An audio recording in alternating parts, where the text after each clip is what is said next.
Hey everyone, it's George from Blockchain DXB and today is the 16th of July 2025 and yesterday guys, that is the 15th of July, the inflation data was out and it looks like the inflation has actually picked up pace. Now again guys, what I'd really recommend you to do is go ahead and look at information from the first source, and the official source is the Bureau of Labor Statistics website. Now what has happened guys is, because the inflation has marginally picked up pace, it has negatively impacted the prices of Bitcoin and cryptocurrencies. But here's the interesting thing to remember guys. The inflation has marginally picked up pace by only 0.3%. Now what I plan to do guys in today's episode is, I'll go ahead and explain how inflation is calculated, and then I'll go ahead and share my thoughts and opinion on how inflation impacts the price of Bitcoin and cryptocurrencies. Now this also begs this question, is Bitcoin a hedge against inflation?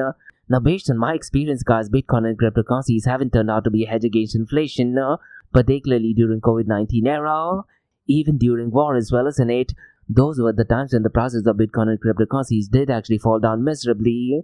But those were the times when the volume of stablecoins actually picked up pace. So according to me guys, you can make an argument that stablecoins are turning out to be a safe haven against inflation, as well as a hedge against volatility in the cryptocurrency space, isn't it? And right now guys, there's Crypto Week going on, and one of the act, that is Genius Act, that is more or less connected to stablecoins. So we'll definitely go ahead and take a deep dive into all these things.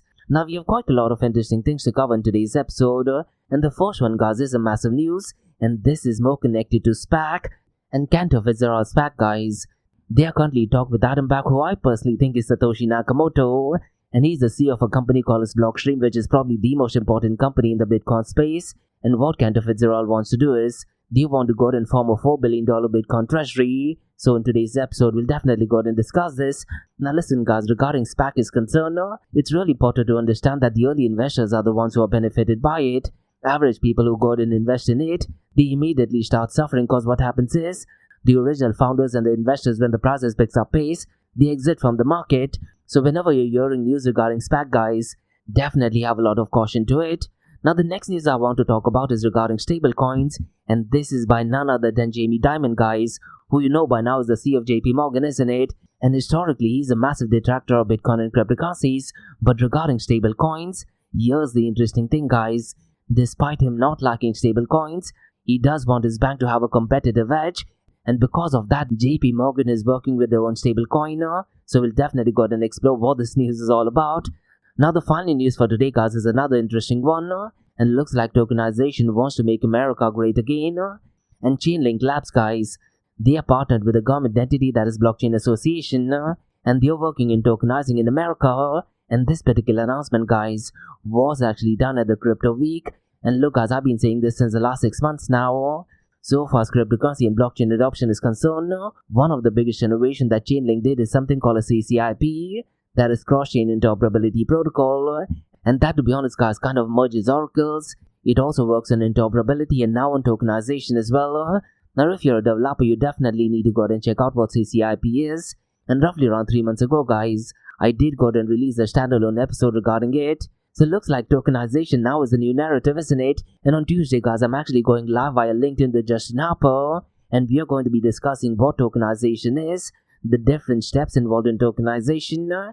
And according to me guys, tokenization is currently working on permission blockchain. So we'll go ahead and discuss, does tokenization working on permission blockchain have any merit, or can it simply work on Microsoft Excel? And look guys, so far as Dubai is concerned, it is definitely leading the pack in tokenization. So on Tuesday via LinkedIn, we'll definitely go ahead and look at all the developments taking place in the real world assets, particularly in Dubai. And we'll also go ahead and discuss some of the challenges regarding tokenization. And guys, if you want to go ahead and sponsor this session or want to be part of it, drop me an email to info@blockchaindxb.com. Now we have got a lot of interesting things to cover guys in today's episode. And like we do in every Crypto and Coffee Date series, we will be looking at 2 news from Dubai, UAE and the Middle East. Now the first news is a massive one, and it is connected to stablecoin. And this news is all the way from Bahrain. And few days ago guys, the Central Bank of Bahrain did issue framework for regulating stablecoin issuance. So we'll definitely go ahead and explore what this news is all about. Now regarding stablecoin issuance guys, it does make a lot of sense to have regulations, because there needs to be clear audit. But one of the biggest challenges with regulations regarding stablecoins is, who goes in and does the audit? Ideally speaking guys, the reserve of stablecoin issuers should be available to the public 24/7, but I really am not sure if any regulators would want to do that, isn't it? But nonetheless guys, in today's episode, we'll definitely go and explore what this news is all about. Now the second news guys is another interesting news, and this is connected to artificial intelligence. And gems went just a school from Dubai, guys. They have become the first outside UK to earn gold and AI quality mark. So I'll definitely go ahead and explore what this news is all about.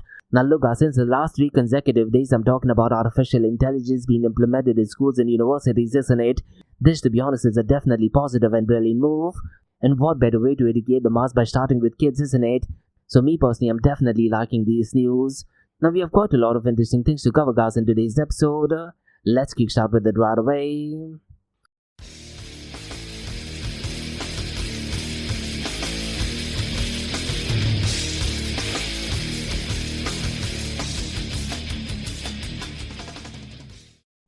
Hey everyone, this episode is powered by a new sponsor, that is Amana, and they are the region's first and fastest growing regulated all-in-one trading and investing app. So look guys, whether you're looking into invest in US stocks like Apple or Tesla, or mega giants like ADNOC or Salik, Amana puts the financial markets on your fingertips. It includes gold, foreign exchange, ETFs, futures, commodities, and guess what guys? They have over 375 cryptocurrencies, and this makes them the biggest crypto selection in the region. Now for the Blockchain DXB listeners guys, if you want to go and build long-term wealth without thinking about it every day, explore Amana's pre-built auto investment plans, and all you have to do is set your monthly budget, choose your preferred asset category, and let Amana automate the investing for you. Zero fees, zero lockups, 100% customizable. And here's the thing guys, funding your account is easier than ever. You can fund your account with Apple Pay, Google Pay, credit cards, instant bank deposits, and even crypto wallets. No friction and no hassles. And the best part is guys, let's say if you need support, you would absolutely love Amana for this, because they offer 24/6 human customer service, as well as a personalized sales support, real people, real help, and the customer support is in English as well as in Arabic. And for the Blockchain DXB listener and community guys, I do have something really exclusive for you. What you can do is register with Amana using the code Blockchain DXB, or you can also use the link that is in the show notes below. And here's the best part guys, once you register, fund your account with a minimum of $100 and at least go ahead and make one trade, and then you'll receive a $100 trading bonus credit to your account the following month. But look guys, it's real important to note, the bonus is non-withdrawable. It is there to help you trade and learn. So look guys, if you're looking for a transparent, powerful and easy to use app, that's Amana for you. So what are you waiting for guys? Download the app now, or you can also visit the website that is amana.app, and don't forget to use the code Blockchain DXB. And Amana guys is all markets one app. Next guys, I'm happy to announce that Blockchain DXB is the official media partner with one of the OGs in the cryptocurrency and blockchain event space, and that is Blockchain Futuristic Conference taking place in Florida this year, as well as ETH Women taking place simultaneously. And trust me guys, this is an event that you don't want to miss, isn't it? Because for the very first time, North America's most immersive Web3 event is heading to the United States of America, and the Blockchain Futurist Conference and ETH Women event is actually taking place between the 5th and 6th of November. And the location is absolutely stunning guys. It is taking place at Guitar Hotel at Hard Rock, which is in Hollywood, Florida. That's right guys, palm trees, panels, and the biggest mind in blockchain and cryptocurrency is all in one place. So there will be multi-stage panels, NFT galleries, DeFi showcases, hand-on tech demos, metaverse experiences, even outdoor VIP cabanas, and quite a lot more. And the Guitar Hotel at Hard Rock guys is one of the most iconic venues in the country. So look guys, if you're in the Web3 space, cryptocurrency, Bitcoin, or even artificial intelligence space, or just want to do some serious networking, this is the place that you got to be. And to all of you Blockchain DXB listeners guys, we have something really interesting for you, because you can get a 25% off the tickets. So just use the code DXB25, and the link to the event as well as the code is in the show notes below. And as an official media partner, I'll be doing exclusive live coverage, interviews, behind the scenes access, and I will be spotlighting some of the most exciting projects shaping the future of decentralized finance tech. So if you're at the venue guys, definitely come and say hi. Maybe we can catch up for a coffee as well. So listen guys, the code is DXB25, and by using this code you will be eligible for a 25% discount. And the event is taking place between the 5th and 6th of November 2025 at the iconic Guitar Hotel at Hard Rock, that is in Hollywood, Florida. And in the show notes below guys, there's all contact details for Blockchain Futuristic Conference Florida 2025, as well as ETH Women. And look guys, this is the future of blockchain technology brought into life. So don't just read about it, Be there and head to the website that is futuristconference.com and go ahead and use the code DXB25. So see you at the event. Next, Advanced Media. Advanced Media, guys, is the largest distributor of professional video, photo, broadcast and cinematic equipment and accessories in the Middle East and MENA region. With over 2 decades of experience, Advanced Media is now the largest distributor in the Middle East, representing more than 100 recognizable brands, including brands such as Zeiss, DJI, Hasselblad, Red and Rode. As a matter of fact, guys, the very mic that I'm recording is being sponsored by Advanced Media as well, and Advanced Media has showrooms in Saudi Arabia and services as well. Looks like they're definitely taking the Middle East by storm. And here's the beautiful thing, guys, they're taking corporate social responsibility very seriously, and they're focusing on 3 P's, that is people, planet and prosperity. Now listen, guys, if you do want to find out more information regarding the statement of corporate social responsibility, check out the website that is www.amt.tv.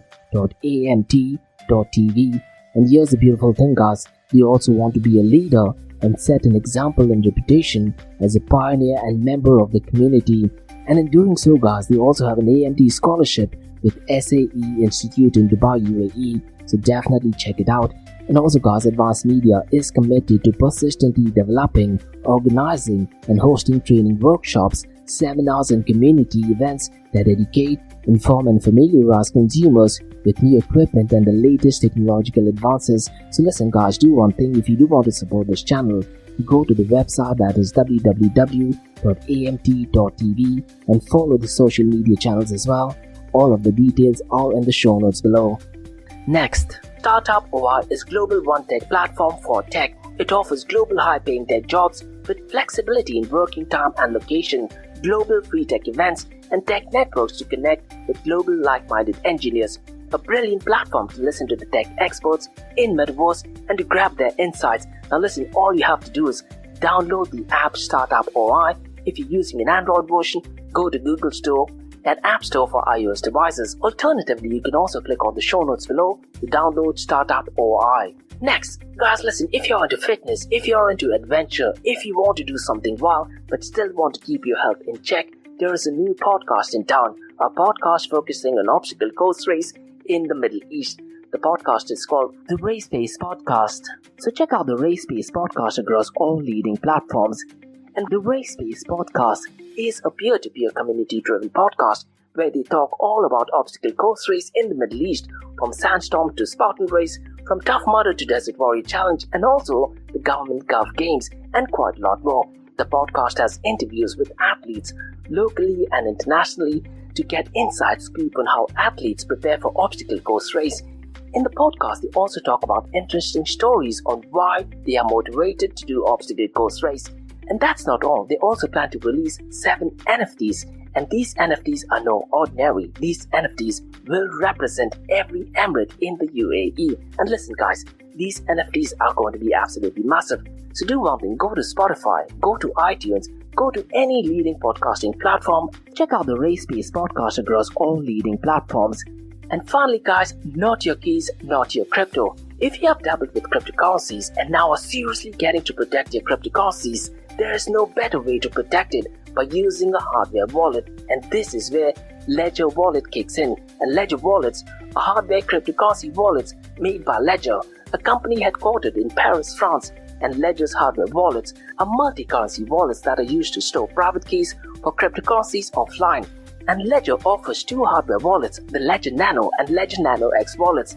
They are world-class experts with extensive crypto security backgrounds. They continuously look for vulnerabilities in Ledger products in a constant effort to improve the level of security. Now, in today's world, securing these digital assets is a critical challenge, and this is where Ledger kicks in. So click the link below to buy your hardware wallet and support this podcast. It is a brilliant way to support this podcast. So what are you waiting for? The link is in the show notes below. Now, guys, since you've taken care of that, let's kickstart by looking at the global cryptocurrency market. Now, unfortunately, guys, in anticipation of the inflation numbers, the prices of Bitcoin and cryptocurrencies were miserably falling down, isn't it? Just few days before the inflation data was scheduled to be out, the prices of Bitcoin was hovering around the $122,000 mark, but right now it has actually gone down. But here's the interesting thing, guys. Before the inflation data was out, the price of Bitcoin was hovering around the $116,000 mark, but right now when I'm looking at it, it is around the $117,000 mark. And what I'm really liking since the last 24 hours, particularly after the inflation data is out, the volume of stablecoins is increased, as well as the 24-hour trading volume is looking pretty good as well. And that just means, guys, there's a lot of activity taking place in it. Now we'll definitely go ahead and take a deep dive into this, but unfortunately, guys, if you look at one of the metrics, that is ETF inflows, today that number is only at $7.6 million. And what this means is that institutional investors are not too keen about Bitcoin, particularly since the last 24 hours. But look, guys, I'm pretty much sure this matrix will drastically change over the next coming days, because right now there's Crypto Week going on, isn't it? And President Donald Trump wants to go ahead and take care of the Clarity Act, as well as the Genius Act, and their emphasis is to take a strong stance against central bank digital currencies. And I'm hoping that this news gets official in the next few days, because what happens is once there is a lot of clarity, a lot of high net worthy individuals as well as institutional investors, guys, they feel more content what is going on, particularly from a regulatory point of view, and then they will be start investing in it, isn't it? So what I'd really recommend you to do is, guys, in order to be one step ahead of other people, go to X or Twitter and try to follow House of Representatives, and those guys will be the first one to go ahead and officially put out any information regarding the Genius Act, as well as the Clarity Act and Anti-CBDC Act as well. Now that thing being said, guys, the market sentiment right now has gone down from greed to neutral, but the number associated is 68, and 70, guys, essentially means that the market is greed. Now 70 means that the market is at greed, so the market sentiment hasn't changed a lot, and I'm pretty much sure as and when we get some positive news, the market sentiment will change again. Now regarding the global cryptocurrency market, guys, today it is at $3.75 trillion, and since the last 24 hours it is down by 3.2%. But if you look at the total cryptocurrency market volume, today it is at $196.90 billion. One of the reasons, guys, why I'm content with this number is because the volume of stablecoins has increased, as well as the 24-hour trading volume. And what that essentially means, a lot of people are converting a lot of the cryptocurrencies and parking them onto stablecoins. Now let's say, guys, if the volume of stablecoins would have been less, but if the prices of Bitcoin and cryptocurrencies are actually going down, that would actually mean that people are converting their cryptocurrencies onto fiat currency, isn't it? And that, to be honest, guys, is not a good sign to be looking at. So thankfully, if you look at the macro level snapshot, guys, the numbers definitely are looking promising. But look, guys, whatever I'm saying is definitely not financial advice, and make sure you go out and do your own research. Now, if you look at the volume of decentralized exchanges, today the 24-hour trading volume is $20.09 billion. And here's the interesting thing, guys. The total fees is relatively less at only $92.41 million, which I'm pretty much sure is less than 0.5%, isn't it? Definitely brilliant matrix. And the decentralized to centralized exchange dominance today is about the 50% mark. It is at 50.39%. But look, guys, I'm pretty much sure out of this 50.39%, centralized exchanges may be accounting for 35%, maybe even 40%. So it is so important that we also look at the finer details when you're looking at these matrix. Now regarding the total value lock, guys, it is on an uptrend, and today it is at $129.42 billion. And earlier this week, guys, we talked about a new narrative regarding Ethereum treasury fund, and it looks like a lot of institutional investors might be going ahead and buying Ethereum and putting it into the balance sheets, something similar to what is going on regarding Bitcoin treasury firms, which is pioneered by Michael Strategy from Strategy, isn't it? So could the later half of 2025 be the new narrative regarding treasury firms? Who's to say, guys, we might even get a Dogecoin treasury firm news as well. Now that thing being said, guys, if you look at the total value lock connected to real world assets, this particular matrix is relatively consistent no matter what happens in the cryptocurrency world. And today that number in terms of dollar value is $12.92 billion. Now let's quickly run to the 24-hour volume of decentralized exchanges. And PancakeSwap since the last 3 months is leading the pack, and the 24-hour trading volume is at a staggering $7.38 billion. Uniswap, guys, is at number 2nd with $4.02 billion. Radium is at number 3rd with $1.1 billion. Orca, guys, is at number 4th, and the volume is well above the $1 billion mark, $1.06 billion to be precise. And at number 5th, guys, is Fluid, and the 24-hour trading volume is $812.12 million. Now, if you look at the 24-hour trading volume, guys, as I mentioned at the beginning of the episode, the 24-hour trading volume is definitely looking good, considering the fact that the prices of Bitcoin and cryptocurrencies have been falling down. So me personally, I'm kind of content with what I'm looking at, and the 24-hour trading volume of Tether USDT is leading the pack with a volume of $139.94 billion, and Tether USDT, guys, is still dominating the stablecoin world with a percentage of 62.14%. Now, at number 2nd so far as the 24-hour volume is concerned is Circle USDC, and its 24-hour trading volume is $17.50 billion. FDUSD, guys, is at number 3rd, and the 24-hour trading volume is $9.80 billion. Now let's quickly run through the market cap, 24-hour trading volume and dominance between Bitcoin and Ethereum. Now Bitcoin's market cap, guys, is at $2.33 trillion, whereas Ethereum's market cap looks like it has pumped up, and today it is at $375 billion. If you look at the 24-hour trading volume, guys, Bitcoin's 24-hour trading volume is at $90.82 billion, and so far as Ethereum's 24-hour trading volume is concerned, it is almost one-third of that of Bitcoin's 24-hour trading volume. It is only at $36.53 billion, and so far as the dominance is concerned, guys, Bitcoin's dominance has picked up pace at 63.03%, whereas Ethereum's dominance has also picked up pace at 10.10%. Now every day in the Blockchain DXB podcast, I tend to look at one new matrix, isn't it? And what I want to do today, guys, is I want to look at the top 5 active addresses across all different blockchain protocols. Now mind you guys, I'm only looking at the top 5 active addresses across different blockchain protocols because I want to find out what is the activity that is currently taking place in different blockchains, isn't it? And to be honest, guys, I'm not at all surprised with these numbers. The first one is Solana, and the active address is 3.2 million. This, to be honest, guys, does make a lot of sense because a lot of transactions are actually taking place in Solana blockchain, isn't it? And yesterday I talked about Pump.Fun, where they raised $500 million in just a matter of 12 minutes. Now at number 2 is Tron blockchain, and the active address is 2.62 million. The third one is Binance BNB Smart Chain, and the active address is 2.12 million. The fourth one, guys, is Base Network, and the active address is 12 million.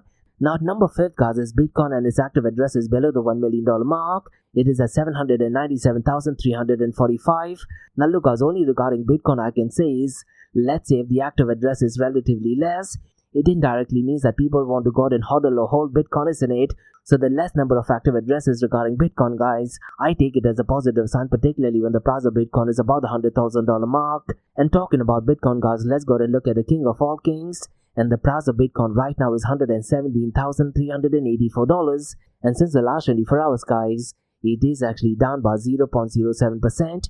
But since the last 7 days, it is actually up by 8.23%. And what I'll do, guys, in a few minutes, I'll go ahead and explain what the inflation data is and what kind of an impact does it have, particularly on the price of Bitcoin and cryptocurrencies. Because if you look at Ethereum, guys, it has actually pumped up since the last 24 hours, despite the inflation numbers picking up pace. And right now, the price of Ethereum is at $3,109. And since the last 24 hours, it is up by 5.59%. But since the last 7 days, it is actually up by 19.83%. Ripple XRP looks like it has bumped up a lot. And right now, the price of Ripple XRP is at $2.89. And since the last 24 hours, it is up by 2.37%. And check this out, guys. Since the last 7 days, it is actually up by 25.59%. Now look, guys, regarding Ripple, they're aggressively making moves in the stablecoin world, as well as in the world of tokenization and ETF as well. So things are definitely looking good for the Ripple army. Now, guys, let's go ahead and discuss inflation-related data. And I cannot stress this enough, guys. The official website to go ahead and look at is the Bureau of Labor Statistics website. Now, a lot of experts were actually saying that the inflation will be picking up pace, and some of them were saying that the inflation will actually go up by 2%. That is not true, guys. The inflation definitely has picked up pace, but it has only picked up pace by over 0.3%. And you also need to understand that this increase is on a seasonally adjusted basis, going back to the month of June. And based on the Bureau of Labor Statistics website, guys, it clearly states that inflation or consumer price index for all urban consumers has actually increased by 0.3%. Now, one of the reasons, guys, why this number is important is because, based on this data as well as economic factors, Federal Chair Jerome Powell will go ahead and make a decision whether to keep the interest rate, reduce it or increase it. And in the episode that I released yesterday, guys, I did give reason as to Jerome Powell can take this information in both the ways. He can think of it that the inflation has picked up pace, so maybe this is the time to go ahead and reduce the interest rate, or he could say that inflation is picking up pace. If he does go ahead and reduce the interest rate, people will go ahead and buy and take up loans, and that move in the next few months might eventually increase inflation. Now regarding the Federal Reserve Board, guys, their target is to maintain the inflation around 2%, and based on the inflation data, right now the inflation is at 2.7%, so it's going to be really interesting to see, guys, what announcement is done on the 30th of July, because President Donald Trump wants him to go ahead and reduce the interest rate, isn't it? Now look, guys, to my clients, I've always said this, there are 2 key days that we need to be looking at every month. The first one is the inflation data that did actually take place yesterday, that is the 15th of July. And now the second one will be on the 30th of July. And according to me, guys, if Federal Chair Jerome Powell, let's say, reduces the interest rate, there is a very high possibility that the price of Bitcoin and cryptocurrency should be pumping up. But let's say, guys, if he decides not to do anything about it and keep the interest rate the same, that, according to me, is also a positive sign for the prices of Bitcoin and cryptocurrency to pump up. But let's say, guys, if Federal Chair Jerome Powell and his team does decide to go ahead and increase the interest rate, that would definitely not be good for the price of Bitcoin and cryptocurrencies. And if he actually does that, the price of Bitcoin and cryptocurrencies will actually go down. Now, it's really important to note, guys, that the Federal Reserve Board looks at inflation as well as other economic factors. Now, the other economic factors in the United States of America are definitely doing brilliant. And what I'd really urge you to do is go to the Bureau of Labor Statistics website. And under the Trump administration, guys, the employment rate is increasing, as well as if you look at the overall market, the economy is doing absolutely brilliant. But look, guys, regarding inflation, what I quickly want to do is, I want to go ahead and explain how inflation is calculated. And then, guys, I want to go ahead and share my thoughts and opinion on how inflation impacts the price of Bitcoin and cryptocurrencies. So regarding inflation, guys, we need to understand that inflation is measured through CPI or Consumer Price Index. And what the Bureau of Labor Statistics website does is, they track the average changes over time in prices paid by urban consumers, and they do that for a broad basket of goods and services, such as, let's say, goods, housing, energy, transportation, and healthcare. And if you actually go to the Bureau of Labor Statistics website, guys, it does give you a detailed breakup regarding this. And the BLS, or the Bureau of Labor Statistics, they collect prices from thousands of retailers and service providers, and they do that each month. And then they adjust it for seasonal patterns, and then, guys, they aggregate the data into an index.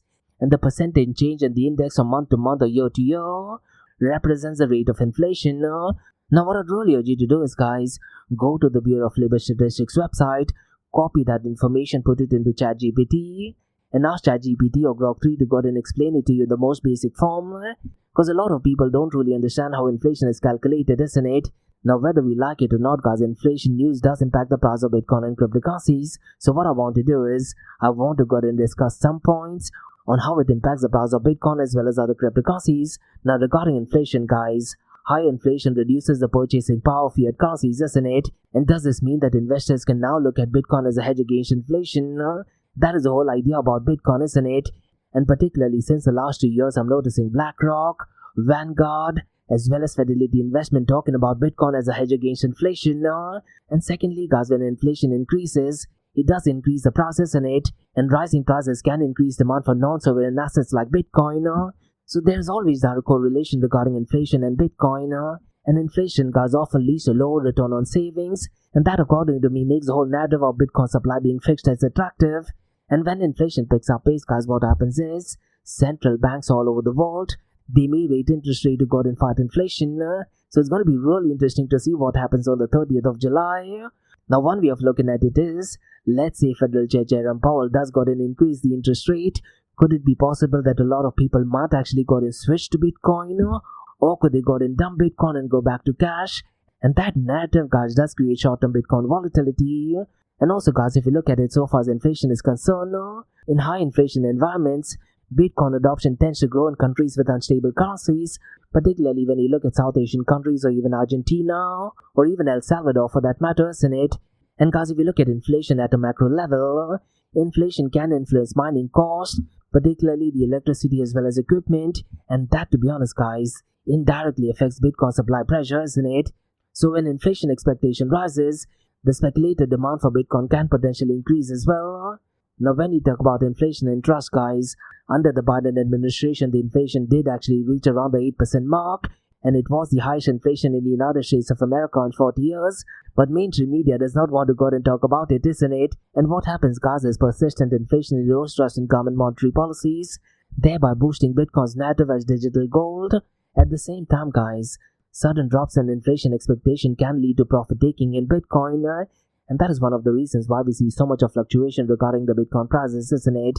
And truth be told, guys, I was under the impression that inflation will actually go down, and had that thing happen, guys, I'm pretty much sure the prices of Bitcoin would have crossed the $140,000 mark. And I cannot stress this enough, guys. Go to the Bureau of Labor Statistics website and look at the inflation data yourself. And let's say, guys, if you don't understand it, copy paste that information and put it into ChatGPT or Grok 3 and ask AI to give a simple explanation. Now, guys, let's go ahead and discuss an interesting news, and this is connected to SPAC. A SPAC, guys, essentially is called a special purpose acquisition company, and essentially, guys, what a SPAC is, They are essentially a shell company formed with the purpose of raising capital through an IPO, and they often do that to acquire or merge with existing private company. But look guys, there are often a lot of risk associated with it. Now because I'm not a financial advisor, I don't want to give out any incorrect information. But whenever you see news regarding SPAC guys, I would definitely urge you to bear a lot of caution and speak to a financial advisor. Now regarding this news guys, Cantor Fitzgerald SPAC company, that is Cantor Equity Partner 1, is in late stage talks with Blockstream. And Blockstream guys is probably the most influential and important company in the Bitcoin space. And the founder guys is Adam Back, who according to me Satoshi Nakamoto 100%. And what Cantor Equity Partner 1 wants to do is, they want to form a $4 billion Bitcoin treasury firm. And the deal will see that the SPAC would receive 30,000 Bitcoin and raise around $800 million in additional capital for more Bitcoin purchases. Now regarding this news guys, it is so important to understand that Cantor Fitzgerald was involved in an earlier purchase of 3.98 Bitcoin venture with Tether, Bitfinex as well as SoftBank. So this move comes amid a wave of crypto firms using SPACs to go public and a broader trend of companies adding Bitcoin to the balance sheets. So really interesting move in my honest opinion. And I'm pretty much sure guys, a lot of high net worthy individuals, they will be involved in this, isn't it? But look guys, so far SPACs are concerned, there are a lot of risks associated as well. And historically what companies tend to do is, they try to get a lot of celebrities involved, a lot of media personality involved. Because I do very specifically remember guys that the US Security and Exchange Commission did actually put out a press release. And they talked about how celebrities or any famous people can be involved in participating in risky investments. So I cannot stress this enough guys, make sure you go in and do your own research, particularly in the Bitcoin and cryptocurrency space, because there are a lot of notorious actors in the space, isn't it? As a matter of fact guys, the next news I'm going to be talking about has a notorious history with Bitcoin, and this is to do with JPMorgan CEO, that is Jamie Dimon, and for almost a decade now he's been completely bashing Bitcoin, but now guys looks like he wants to go ahead and bend the knee to stablecoins. But here's the interesting thing guys, despite questioning the appeal of stablecoins, he clearly said that banks cannot ignore them as fintech competition grows. And what JPMorgan has done is, they have recently announced a limited deposit coin for clients, and they plan to explore broader stablecoin use to stay ahead. And Jamie Dimon has also noted that stablecoins could offer faster as well as cheaper payments, though guys they still prefers old traditional systems. Now along with JPMorgan guys, Citibank as well as Bank of America are exploring stablecoins and tokenized deposits, and they also planning to have major collaborations with other banks. And right now there's Crypto Week going on, isn't it? And Genius Act has everything to do with stablecoins. Now me personally guys, I'm definitely not a fan of Genius Act as such, because what is going to happen is, a lot of these banks, they are the ones who are going to be starting issuing stablecoins. And since the last few years I've always said this guys, stablecoin issuers according to me do not follow the ethos of open blockchain, and according to me stablecoin issuers are literally replacing the role of a bank. Let me know guys if you agree or disagree to my point. Now guys, let's go and discuss a really interesting news in the world of tokenization. And Chainlink Labs along with Blockchain Association guys, they want to make tokenization great again in America. And the entire partnership news is termed as Tokenized in America, which is a new state level blockchain scorecard. And right now there's Crypto Week going on, isn't it? And Chainlink is partnering with Blockchain Association, which is more of a government entity. And they have launched Tokenized in America project, which is essentially a resource tracking how US states are advancing tokenization and blockchain adoption. And they announced this news via LinkedIn guys. And the official post is in the show notes below. And if you actually go through the post, they got and discuss how they want to go and map each state's progress across 6 areas. And those 6 key areas are pro-crypto task forces, blockchain pilots, workforce concentration, Bitcoin reserve activity, state congressional support, as well as NABA membership. And based on the announcement guys, what they're saying is, states are going to be ranked as trailblazers, accelerators, initiators, explorers, and currently so far as trailblazers are concerned guys, they already have 3 states, that is Texas, Arizona and Utah. And so far as accelerators are concerned, and the post via LinkedIn guys also states that the key stats so far are that 50% of the states are showing strong legislative support, 36% are pro-crypto task forces, 22% are blockchain pilots, and 16% exploring or enacting Bitcoin reserves. So what I'd really urge you to do is guys, if you're following LinkedIn, go to Chainlink Labs, and maybe if you're working in the tokenization space, you may want to go and check CCIP as well. So these were the newscasts on the Bitcoin blockchain cryptocurrency world at a macro level. Now let's go and look at 2 news from Dubai, UAE and the Middle East. Now the first news guys is all the way from Bahrain, and Central Bank of Bahrain guys, they have issued framework for regulating stablecoin issuance. So let me go ahead and give out more information regarding this. And the Central Bank of Bahrain has introduced new framework for licensing and regulating stablecoin issuers. And this particular announcement, guys, was actually done on the 4th of July at Manama Kingdom of Bahrain. And this particular framework, guys, ensures safe and sound integration of stablecoins into the financial system. And licensed issuers may issue single currency stablecoins backed by Bahrain dirham, or even the US dollar or Central Bank of Bahrain approved fiat currency. And the regulations, guys, are designed to mitigate risks that are posed by unregulated stablecoins, and they aim to create a more safer and secure ecosystem for digital assets. And they support investor confidence in sustainable sector growth. And so far as the Central Bank of Bahrain is concerned, guys, they are positioning themselves as a leading financial hub in the MENA region as well. And Mohammed Al-Sadiq, who is the Executive Director of Marketing Development for Central Bank of Bahrain, guys, highlighted the kingdom's focus on innovation. And he emphasized Central Bank of Bahrain's pioneering role in overseeing the crypto asset market. And look, as the Central Bank of Bahrain is preparing for financial services landscape for future developments, and they stress the need for comprehensive oversight of crypto activities. And so far as regulation is concerned, guys, it does enhance its investor protection measures as well. And they promote a more transparent crypto asset market under Central Bank of Bahrain supervision. Now, the new stablecoin issuance and offering model, guys, is available on the website, and it is titled as Volume 6 of Capital Markets of the Central Bank of Bahrain Rulebook. And the official website, guys, to go and check this is cbb.gov.bh, that is B for Bahrain and H for Harry. Now look, guys, it is really interesting to note a lot of central bank issuers are taking a positive stance regarding stablecoins, isn't it? And regulators all over the world now want stablecoins. But look, guys, I cannot stress this enough. Stablecoin issuers are literally replacing the role of a bank. Ideally speaking, guys, there should be more room for algorithmically backed stablecoin in my honest opinion. Now, guys, let's go and discuss interesting news in the world of artificial intelligence. And Gen School, Winchester School in Dubai, guys, they've officially become the first outside UK to earn Gold AI quality mark. So let me go and share what this news is all about. Because they were awarded by the Good Future Foundation, which is a UK organization promoting innovation and responsibility in education. And this particular recognition, guys, celebrates systemic and ethical AI integration across curriculum and operations. And so far as Winchester School of Dubai is concerned, guys, the approach is inclusive and school-wide, and they're involving staff, students, and global collaboration.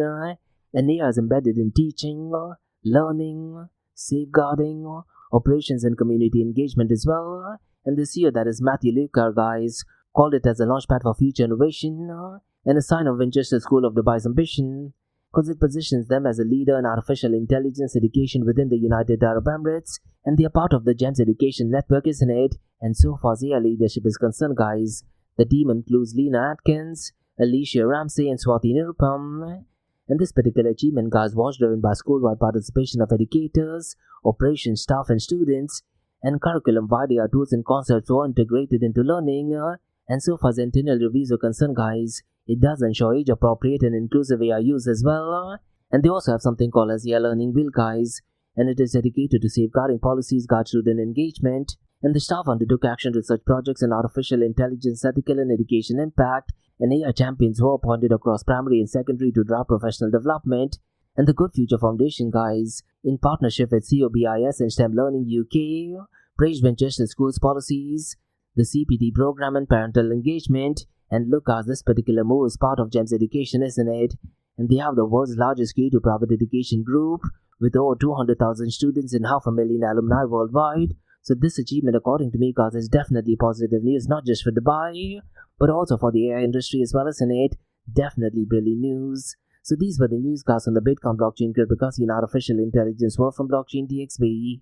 In case if you like listening to this podcast, please click on the follow button, give it a 5-star rating, and share the word across.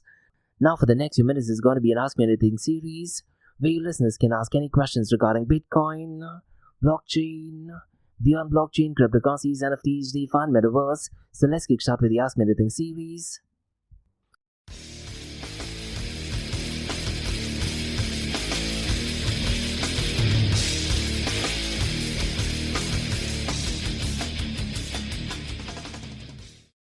Hey everyone, it's Josh from Blockchain DXB. You're listening to the Ask Me Anything series, where your listeners can ask any questions regarding Bitcoin, blockchain, beyond blockchain, cryptocurrencies, NFTs, DeFi, and Metaverse. I have a question by Anton who asks, would you support more firms using SPACs to build Bitcoin treasuries like Cantor and Adam Back?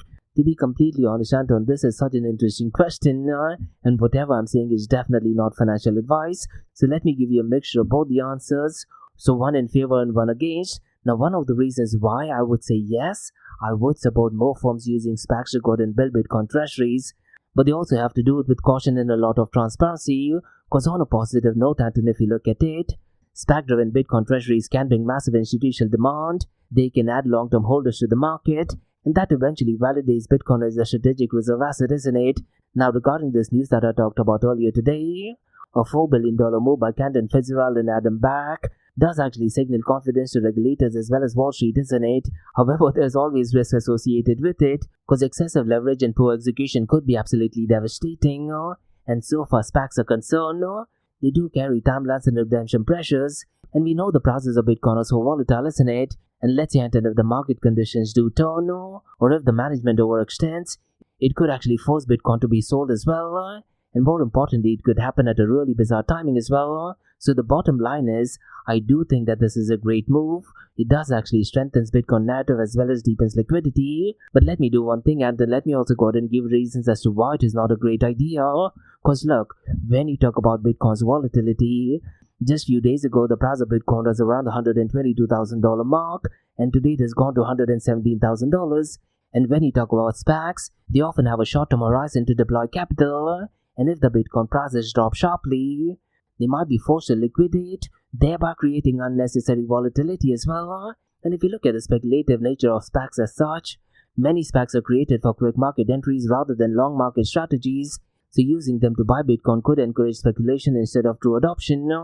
And more importantly, and there is no transparency, isn't it? And look, SPACs don't necessarily provide clarity on the treasury management, leverage levels, or even exit strategies. And as I mentioned earlier, a lot of the SPACs, what they tend to do is, when the prices go up, they immediately exit the market. And another area I can think of is concentration risk. And if multiple SPACs start holding Bitcoin, it concentrates supply that entities might have to offload quickly due to financial pressures, which could eventually hurt Bitcoin, isn't it? And finally, from an ethical point of view, Anton, I can think of this move is definitely not true adoption, isn't it? And a lot of the OGs, as well as a good friend of mine, that is Marcus Shantita, he often says, Bitcoin adoption should actually come from individuals, and maybe even from businesses integrating Bitcoin into operations, not necessarily high net worthy individuals or trillion-dollar companies, or using financially engineering vehicles to go out and accumulate assets. So there's my take on it, and a brilliant question. And that's about all, guys, from the Ask Me Anything series on Blockchain DXB. In case if you like listening to this podcast, please click on the follow button, give it a 5-star rating, and share the word across. Remember, Monday to Thursdays we have Blockchain DXB Podcast, where we cover top news and information pertaining to the process. We look at geopolitical news. We also look at macro level factors in geopolitical tensions. And then we look at 2 news from Dubai, UAE, and the Middle East. We also look at the latest developments taking place in the Middle East. And what you're listening to right now is the Ask Me Anything series, where you listeners can ask any questions regarding Bitcoin, blockchain, beyond blockchain, cryptocurrencies, NFTs, DeFi, Metaverse. So thanks so much for listening, guys, and have a nice one. Bye-bye.